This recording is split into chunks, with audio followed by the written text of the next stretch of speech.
नरेंद्र जी और नीतू जी को बहुत बहुत धन्यवाद देना चाहता हूं। नरेंद्र जी और नीतू जी ने एक सामाजिक बेड़ियां तोड़ने की जो कोशिश करी है उसके लिए सराहनीय कार्य। इनमें परिवार ने जो साथ दिया, मैं आप सभी जो उनका हौसला बढ़ाने आए, क्योंकि समाज में हमारे वहां कई कुरीतियां रही है जीवन में। वो कुरीतियों को लड़ने के लिए हिम्मत चाहिए, उन कुरीतियों की बेड़ियों को तोड़ने के लिए बहुत ज्यादा हौसला चाहिए। उनकी हौसला नवाजी के लिए मैं आप सभी का भी धन्यवाद देना चाहता हूं। हम देखते हैं कि इस देश की जो सबसे बड़ी समस्या है वो भ्रूण हत्या होती है कि लड़कियों को गर्भ में ही मार दिया जाता है। उसका अगर हम कारण पे जाएंगे जड़ों में, तो उसका कारण है दहेज प्रथा। एक बाप जानता या एक भाई जानता है कि उसके वहां लड़की होती है, तो उसके बाद जब से लड़की जन्म लेती है तब से एक टेंशन जन्म ले लेती है कि इसकी शादी करना है, दहेज के लिए पैसा कमाना है।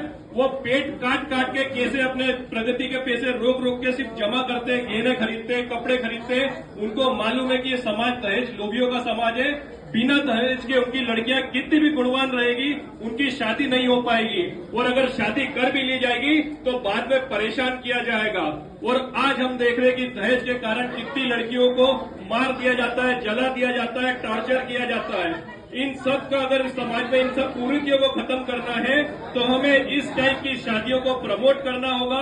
हमें सभी को समझना होगा, हमारे वहां जितने बच्चे हैं, हम इस शादी में समारोह में आए ये अच्छी बात है, पर हमें एक संकल्प के साथ यहाँ से जाना है कि हम भी हमारे परिवार में बेटी और बेटों के विवाह इसी तरह सादगी पूर्वक करेंगे, ताकि ये शादी में आडंबर में जो खर्चा करते हैं, लाखों रुपए जो दिखाने के लिए खर्चा करा जाता है, वो पैसा उन लड़के लड़कियों के जीवन में काम आए, बिजनेस के लिए काम आए, या उनके आने वाली पीढ़ियों के लिए काम आए, उनकी एजुकेशन और उनकी शिक्षा में काम आए।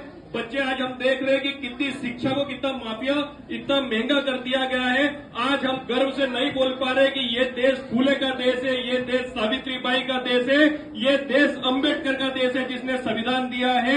आज उसी संविधान को तोड़ मोड़ कर दहेज को गिफ्टों का नाम दे दिया गया है। फ्री शिक्षा के मारे स्कूलों को खत्म कर दिया सरकारी, और प्राइवेट स्कूलों को इतना महंगा कर दिया गया है कि रिक्शे चलाने वाला सोच भी नहीं सकता है कि उसका बेटा अब कभी डॉक्टर इंजीनियर बनेगा।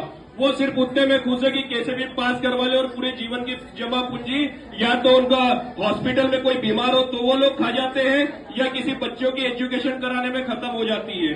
इन सब कुरीति से लड़ने के लिए हमें समाज की उन बेड़ियों को तोड़ना होगा, और बेड़ियों को तोड़ने के लिए जो नरेंद्र भाई और नीतू जी ने जो ये कदम उठाए, हमको इसकी सराहना करनी होगी। और मैं सभी को धन्यवाद देता हूं, और मैं चाहता हूं कि हम यहाँ से जाएं तो इसको गहराई से सोचें, क्योंकि एक ये शादी जो ऐसी अगर हम करेंगे तो हम कई लड़कियों की जान बचा सकते हैं। हम भ्रूण हत्या, दहेज हत्या, हम लड़कियों को टॉर्चर करने से रोक सकते हैं। और एक संकल्प ले कि हमारे परिवार में इसी तरह शादियों में पुनः सभी को धन्यवाद देता हूं। आर्य सर, हमारे नामदेव जी, सफी भाई, सभी को धन्यवाद देता हूं कि वो समाज में एक नई चेतना लेकर आ रहे हैं। ये चेतना आगे जाकर बहुत काम आएगी, तभी जाकर ये देश अंबेडकर और फूले का देश बनेगा। सभी को जय भीम, जय संविधान।